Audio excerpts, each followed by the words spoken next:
É isso aí, galera, este é o Nerd na TV, seu canal de cultura pop e entretenimento geek. Hoje vamos fazer uma continuação aí do nosso vídeo sobre o fantástico Jaspion, tá? Esse herói que roubou o coração dos brasileiros aí, né? Quando exibido pela TV Manchete dos anos 80. Teve um breve retorno nos anos 90, né? Onde foi exibido pela TV Record, tá? E após um hiato aí, né, onde só os fãs fervorosos, né, compraram aí os DVDs, né, lançados aí na primeira metade dos anos 2000, né, o Jaspion ele retorna com o projeto de um filme que ainda está em processo aí de pré-produção, né, e um quadrinho, né, desenhado em estilo mangá, publicado pela JBC em parceria com a Sato Company. Interessantíssimo, tá, galera? Para analisar o roteiro, a gente vai fazer aí alguns spoilers, tá? A gente espera não estragar muito a experiência de quem ainda não leu, né? A gente recomenda, inclusive, o trabalho ficou muito legal, tá? E vamos aí, galera. Os desenhos do Michel Borges, tá? Não tem nem muito o que criticar, gente, tá? Os desenhos, eles fazem jus aí o que eu imaginava que seria o mangá do Jaspion, né? O Ricardo Kurosaki, né? Ou Seiki Kurosaki, ele tinha cara de mangá, né? É engraçado, depois que os animes eles explodiram no Brasil, aí no ocidente, né? Quase uma década depois de Jaspion, a gente vê aquelas caretas que os personagens, né, de anime fazem. Depois você vai ver o Jaspion de novo, nossa, o Seiki Kurosaki, ele tem cara de mangá, né? Ele tem uma cara de desenho animado japonês, né? As caretas que ele fazia em especial no início do seriado, não apenas ele, mas a Ari também fazia umas caretas bem típica de mangá. Você consegue imaginar aquela gota na cabeça deles, tá? Eles envesgam os olhos, O tom das aventuras tinha essa característica, né? E aqui a gente vê que o Michel Borges, ele deu um trato legalzão, né? Tá de acordo, tá? O Jaspion, ele tá bem o Jaspion do início da série, tá? Tá com um Black Powerzão legal, bem estiloso, tá? Usando a roupa que ele usou em todos os episódios, tá? Espero que ele tenha várias iguais, né? Que não seja a mesma, exatamente a mesma o tempo todo, né? Não já tá andando sozinho, né? 30 anos depois ele tá andando sozinho essa roupa, né? Os alienígenas, muitos dos quais, inclusive, né, reapareceram logo nas primeiras páginas. A gente percebe isso, que são fanservice aí, né, especial aí do primeiro episódio. Ele quis fazer essa conexão aí das primeiras páginas com o primeiro episódio de Jaspion, tá? E a gente vê, né, realmente, como a ideia, pela primeira vez é deixado claro que o Jaspion, a fisiologia dele é diferente da de um terráqueo, tá? A princípio dava a impressão que ele simplesmente um alienígena que tinha uma fisiologia muito parecida com a de um terráqueo, né? E que usava uma armadura super poderosa. Aqui não, aqui é deixado claro que ele é totalmente diferente. Tá exatamente com a mesma cara, não envelheceu absolutamente nada, tá? A ideia do desenho era essa, que o Jaspion não tivesse envelhecido. Então ele, a paisana, tá muito bem desenhado. De fato, tá a cara do Seiki Kurosaki. É lógico, né? Levando em consideração que o mangá ele tem proporções faciais mais exageradas, aqueles olhos saltados, né? E temos aqui a Ari também, tá muito bem, entendeu? Tá bonitona, mas não tá apelativa, né? Não tinha nem necessidade disso. O seriado todo, salvo o episódio Ataque do Pirossauro, a Ari sempre foi muito discreta, vamos dizer assim, né? Fazendo muito jus à personagem. A Mia não tinha muito segredo, né? Era um bicho estranho, porém bonitinho, né? Muito legais os desenhos dos alienígenas aí do Michel Borges, mas é claro que o que chama de fato a atenção, né, gente? Primeiro são as cenas de batalha, tá? Cenas de ação espetaculares, tá? Você consegue ter uma boa percepção da movimentação que tentou ser passada pelo Michel Borges, tá? Cenários muito bem desenhados e é lógico, gente, o maquinário, tá? Um maquinário fantástico. A Alamoto Space tá linda, gente. A Alamoto Space tá uma coisa linda realmente, tá? O Gaibin Tank aparece pouco, mas tá muito legal, tá? Facilmente reconhecível, tá muito bonito de se ver também. A armadura do Jaspion tá... não tem o que falar, gente. A capa alternativa tá simplesmente sensacional, gente. Tá com acabamento mais bem trabalhado, né? Tá com os efeitos de brilho mais legais, tudo tá muito legal mesmo. Já a capa convencional tá um pouco mais simples, mas tá legal também. Tá bem, realmente um trabalho aí feito com carinho por um fã do Jaspion, que é o Michel Borges. Você sempre quis aprender a desenhar, mas é incapaz de fazer um zero na areia usando o fundo de copo como régua? Pois os seus problemas acabaram porque acaba de chegar agora o método Fanart para desenhar animes e mangás, minha gente. O método Fanart da professora Mayara Rodrigues já ensinou aproximadamente 100 mil pessoas a aprenderem a desenhar do zero, gente. Se você acha que você nunca ia aprender a desenhar, cara, tira essa ideia da cabeça, você pode aprender a desenhar. Com o método Fanart da professora Mayara Rodrigues, antes do que você pensa, se você seguir corretamente os exercícios, as instruções, as orientações dos professores, Em pouco tempo você vai estar emulando o estilo do seu artista de mangá preferido e quem sabe se dedicar, um dia se tornar um profissional desse mercado. Você vai do iniciante, começando do zero, passando pelo intermediário e chegando ao avançado sem perceber. Então venha você também para o método Fanart de desenhar mangás e animes. Conheça a sua versão atual, Método Fanart 3.0. Clique na descrição do vídeo e diga lá que foi o pessoal do Cosmic Nerd que mandou. E agora, galera, bora pro vídeo. Detalhes, né? Detalhes internos da armadura do Jaspion, que foram pouco mostrados na série, né? São mostrados mais na abertura, né, da série. A abertura esta que foi mostrada, né, nas primeiras páginas, foi reinterpretada em versão desenho aí pelo Michel Borges nas primeiras páginas, tá? Muito legal, até um fanservice um tanto gratuito, né? Mas eu entendo que essa conexão com os fãs antigos, que são os responsáveis pelo Jaspion ter sucesso a ponto de merecer essa continuação aí extraoficial, mas que eu sempre tratarei como oficial em mangá, né, em quadrinho aqui no Brasil. Não apenas a Metal Text do Jaspion, mas também a Metal Text do Magaren, muito bem feita, muito fiel à Metal Text original, muito legal mesmo. A armadura do Magaren ela sempre foi visualmente mais bela, né, mais chamativa que a do Jaspion, né, gente? Frisando mais uma vez, a não ser em cenas de close. Em cenas de close a armadura do Jaspion era fantástica, tá? Não tem comparação. A gente vê os monstros sensacionais, tá? Na verdade aqui, né, a gente viu poucos monstros, né? Apareceu o Namagederas, apareceu lá o monstro que a Purime e o Gyoru se fundem e se transformam no episódio Retorno Satânico, e ele aparece em versão gigante, tá? E aparece, lógico, o Satangos. Nas primeiras páginas eles recontam, né, a história do final do Jaspion, e o Satangos aparece a primeira versão Cthulhu, né, que é o Supremo Satangos, né, o poderoso Satangos, assustador, tá? No melhor dos sentidos, tá? Assustador. Se ele fosse refeito hoje, ia dar trabalho, tá? Pra ficar tão bom quanto ficou esse do Michel Borges, tá? E logicamente, o Dylion está fenomenal, gente. O Gigante Guerreiro Dylion está muito perfeito, com cada detalhe que fez do Dylion um dos mechas mais bem produzidos nos anos 80. De fato, visto hoje, o visual do Dylion é moderno. Não tô falando de efeito visual, de explosão, nada disso. Tô falando do visual dele. Até hoje ele é moderno. Como também o do Jaspion, como também o do Magaren. Outros personagens aí, a paisana, muito bem feitos. O Boomerman, fantástico, tá? Aí o Boomerman, aí é que entra a coisa interessante. O Boomerman, ele não é alienígena, ele é humano, então ele envelhece normalmente. O Boomerman, ele tá na casa dos 50 anos nessa história, né? Mas dá a entender que ele, né, como grande atleta que era, grande lutador que era nos anos 80, né, manteve a forma, né? Você vê que tá forte, né? Tá com aquelas rugas, mas tá um atleta ainda. E já outros que não tinham essa característica, como é o caso do Nambara, né? O professor Nambara já tá um velhinho, já era meio velhinho naquela época e tá bem velhinho agora também, né? Tá um senhorzinho. Também apareceram o John Tiger, tá? Aquele aliado que apareceu apenas em um episódio, né, na série original, com uma armadura um tanto modificada, muito mais arrojada, muito mais legal. Também aparece o Aigaman tá facilmente reconhecível também, tá muito bem feito.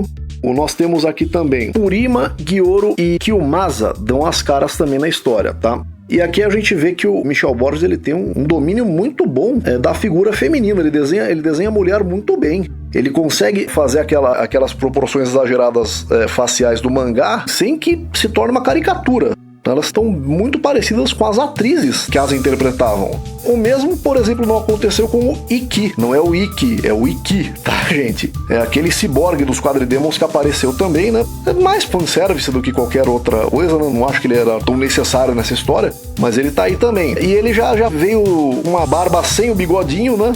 Não é que faça tanta falta, mas é curioso. O cuidado com a figura feminina das vilãs foi um pouco maior, na minha opinião, assim, né? Mas nada que atrapalhe. E que tá muito bem desenhado, inclusive. A versão zumbi deles, inclusive, tá muito bem feita. O mesmo a gente pode dizer do Magaren, que é aquela cara de cafajeste que o Junichi Haruta fazia, né, no Magaren. Ele tá muito a cara do Junichi Haruta, o Magaren. Também o Magaren é um personagem tão querido, né, que não teria como não haver esse cuidado, né? E a Kiyomasa talvez tenha sido quem sofreu as maiores mudanças aí no visual, mas tá muito bem. Tem uma cara de cínica, ela tem uma cara que varia desse cinismo à agressividade. A ideia de um personagem demoníaco, que o Masa sempre foi, mas talvez a falta de efeitos, né, não permitisse, né, que ela tivesse um visual desses, né? Numa cena em especial onde ela vira a cabeça ao melhor estilo Regan, né? Linda Blair em Exorcista. É sensacional o efeito da virada de pescoço e a noção de movimento dada pelo Michel Borges nesse momento. Um dos primeiros spoilers aí. Algumas alterações necessárias à história. Uma segunda armadura do Magaren, belíssima, mas é realmente muito difícil você imaginar uma armadura mais poderosa visualmente, né, do que a original do Magaren, né? Esta outra é muito bonita, tá, gente? É uma armadura prateada, tá? Como se trata de um mangá, né, feito aí em preto e branco, tá? É interessante como a gente conseguiu ter uma noção de cor, né? Apesar dessa armadura não aparecer colorida em momento algum. Coisa de quem realmente manja, né, da arte do traço, né? Partes em que a armadura do Jaspion aparece, entre muitas aspas, aí, danificada, né? Tá muito legal o efeito dado pelo Michel Borges também nesse momento. Muito legal realmente, tá? A visão que ele teve das crianças irradiadas pela luz 30 anos depois, né? Agora que elas estão adultas, né? Todas na casa dos 40 anos. Cenas decisivas, cenas de explosões, todas elas realmente muito bem feitas, tá? Um destaque especial para uma sequência colorida, onde rapidamente nós temos aí um vislumbre, né, da armadura prateada do Magaren e um vislumbre também de uma nova versão da armadura do Jaspion em tons dourados. Realmente muito legal, tanto o desenho como a arte final da arte do Michel Borges, tá? Falando um pouco de roteiro, gente, a gente sabe que por mais belo que seja um desenho numa história em quadrinhos, né, ela não se sustenta sem um bom roteiro, né? O roteiro foi feito pelo Fábio Yabu, já conhecido aí, né, ele foi o criador de Combo Rangers. Ele, logicamente, né, gente, a gente tem que entender, uma coisa que preocupou um pouco os fãs com quem eu conversei quando soube-se aí dessa continuação do Jaspion, seria, de repente, o excesso de fanservice gratuito, né? Eu costumo dizer que uma retomada de um personagem dos anos 80 não precisa ser mais do que um grande fanservice, gente, tá? Desde que isso seja usado de forma oportuna, tudo. Mas eu acho legal quando o cara consegue acrescentar novos elementos sem deturpar a obra original. Essa história de que o mundo mudou e que o herói tem que mudar junto, isso é uma tremenda balela, tá? O herói ele tem que se adaptar sem perder a essência, afinal de contas, um remake, um reboot ou uma retomada, eles só acontecem por causa do público que gostava dele daquele jeito, entendeu? Não adianta ser hipócrita, gente, tá? E aqui o que a gente nota, o roteiro do Fábio Yabu, a princípio a gente percebe justamente isso, um início totalmente fanservice, tá? O Jaspion, ele entra no mesmo bar que ele entrou no primeiro episódio, o mesmo dono do bar lá com cara de sapo, joga uma tampa na boca dele do mesmo jeito. Bastante divertida a sequência, já dissemos, né, maravilhosamente ilustrada aí pelo Michel Borges, tá? E isso tudo continua quando o Jaspion vai pro planeta Rhodes e encontra, né, o Namagderaz e o Garoto Coco agora crescidos, né? Essa parte, houve aí uma tentativa de dar um propósito ao aparecimento do Coco e do Namagderaz, mas eu sinceramente eu acho que foi um tanto forçado. Na verdade não havia a necessidade desse reencontro, foi apenas pro Coco e o Namagderaz poderem aparecer. Nós vemos aí a história, a origem do Satangos, por exemplo, contada no episódio A Descoberta do Pergaminho, né, no seriado. Ele coloca o Satangos como um titã cósmico, uma entidade cósmica de primeira grandeza, poderosíssima. Não apenas ele, como também o Magaren são mostrados aqui no Jaspion mangá. O Satangos é muito nerfado, gente.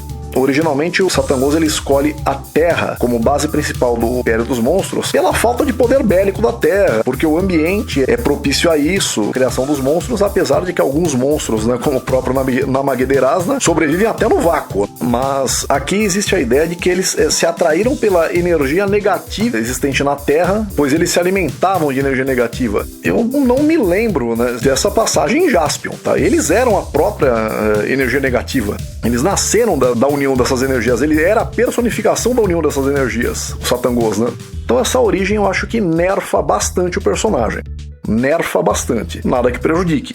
O próprio Dylion, tanto nerfado na minha opinião, o Jaspion tá um tanto nerfado na minha opinião, tá? É uma consequência, né? Se o vilão ele dá uma caída, o herói cai um pouco também. Todo herói só é um grande herói se enfrenta um grande vilão.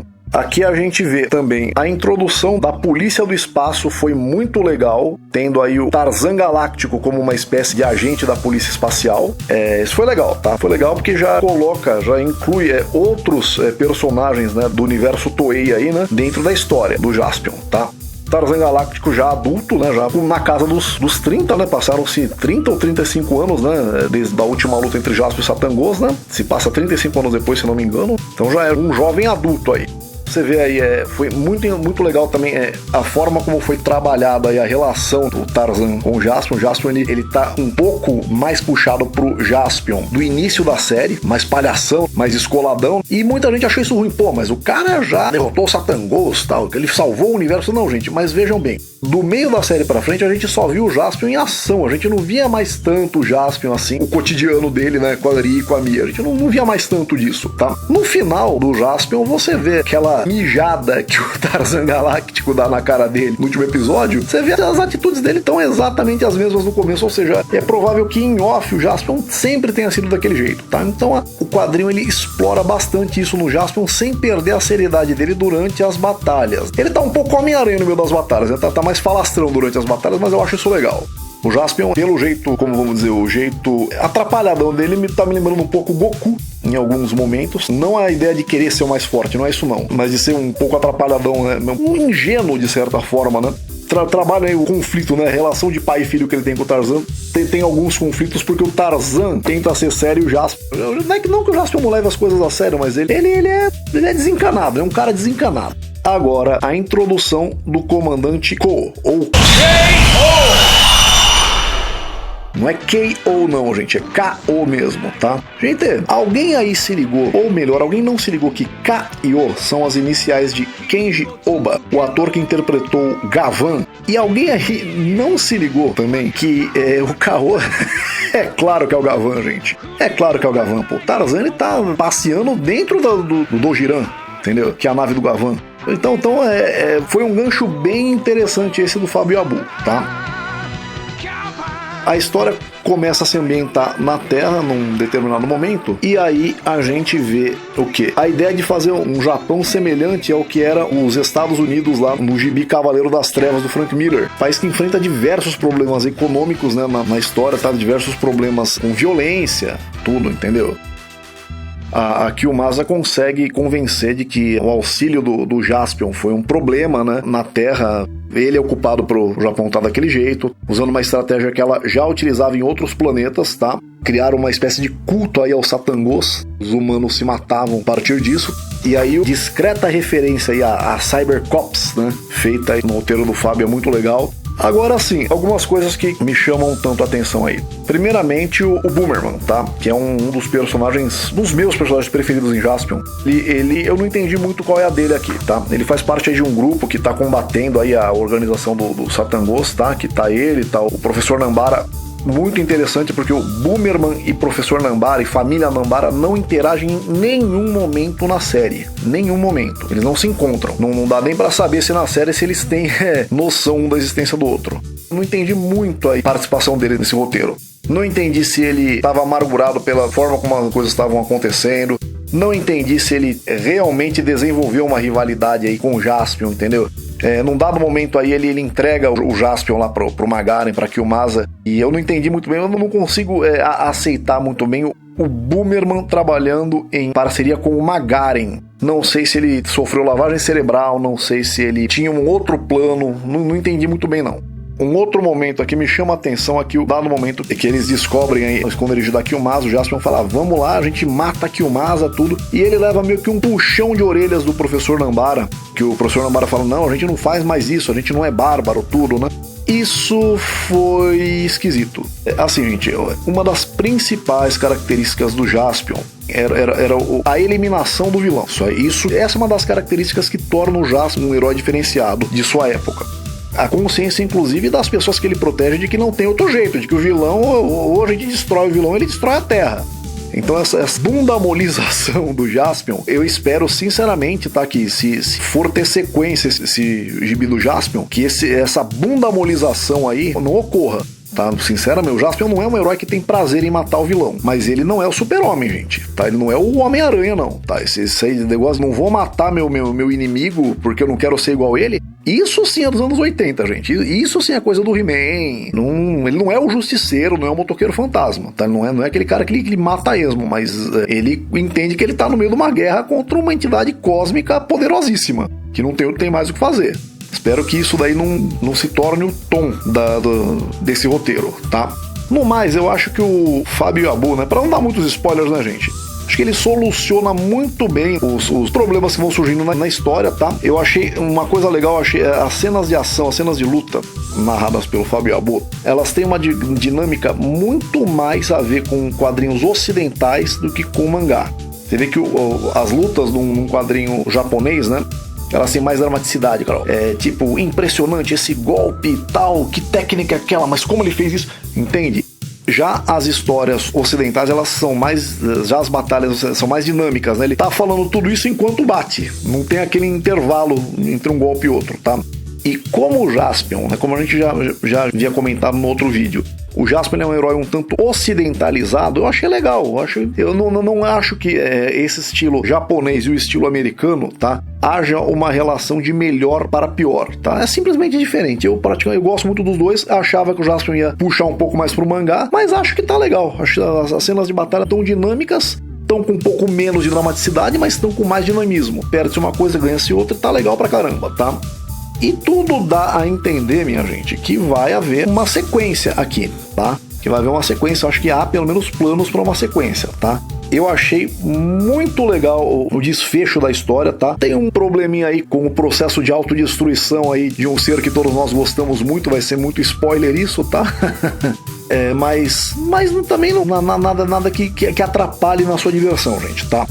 O mangá Jaspion, Ingresso de Jaspion, tá? Roteiro do Fábio Yabu, arte do Michel Borges, tá? Publicado pela JBC em parceria com a Sato Company. Foi o maior acontecimento das HQs nacionais de 2020, gente. Superou, tá? Superou o episódio Parallax, tá? Da série do Astronauta, do Graphic MSP. Muito bom também esse quadrinho do Astronauta, mas eu achei que o Jaspion superou as expectativas, tá? Fiz minhas ressalvas com relação ao roteiro, tá? Mas eu realmente gostei muito, recomendo, galera. É isso aí, galera. Forte abraço, não esqueça de curtir, compartilhar e se inscrever no nosso canal. Forte abraço, valeu!